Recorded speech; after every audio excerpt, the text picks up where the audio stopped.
শুনেন তারপরে আমার এত গড়িয়া দিল দিকে তাই না এ ভাই শুনছে এক বলো মালদার পুরো নতুন বিয়ে করে নিয়া চিন্তা ভাবনা করতেছে যে ফার্মেসির সামনে যাই আগে দায়া সেরা নিয়া জিনিস কিনি সবাই কতভাবে করে আমার তো শখ আছে কিছু রেইনকোট কিনা টিনা ইউজ করে এরপরে নতুন নতুন আইটেমে লাগাবো ভালো কথা সারাপু অনেক জিনিস ভিতরে নিয়ে মনের মাদক বিষয় নিয়ে গেছে লোকে ফার্মেসি দায়া সেরা নিয়ে খালি চাহিয়ে দিয়ে প্যাকেট গুলো এটা সাইবার পারে না আর চাইতে পারে না যা হোক চাপে চাপে একদম মনে করছে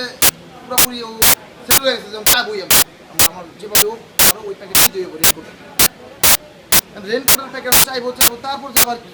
কি একটা বাধা জানি ওরা ঠেকা দেয় কি মানছি কি মনে করবো খালার প্রতি যে বিয়ে করতে ভুলে গেছে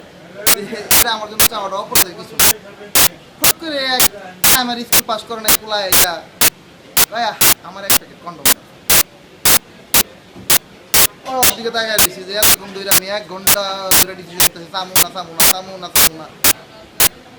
সেদিনকার বাচ্চা হয় কন্ডম দিয়ে কি করবো দেই হবে কি করে কন্ডম সাইজও তো মিলে না হয়ে গেছে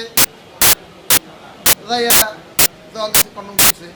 তো ওরা দিয়ে তোর ধারণা হয়ে গেছে সাইজ তো মিলবই না কি করবো করবোটা কি তো কন্ডমটা খুলে হালার মধ্যে মাথা ছোট বাচ্চা মাথার মধ্যে পড়বো এই বাবু শোনো কিছু শিক্ষণীয় বিষয় আছে না যে এখন শিখাইছে বাবা এটা তো মাথায় পড়ে না যখন শিখেছে বাবা এটা তো মাথায় পড়ে না জানি তো আমি মাথায় পড়ে না তো তুমি মাথা পড়তেছো কেন তো আমার স্কুলে প্রতিযোগিতা চলতেছে এখানে যেমন খুশি তেমন সজা আমি এখন ধুন সাজতেছি চুপার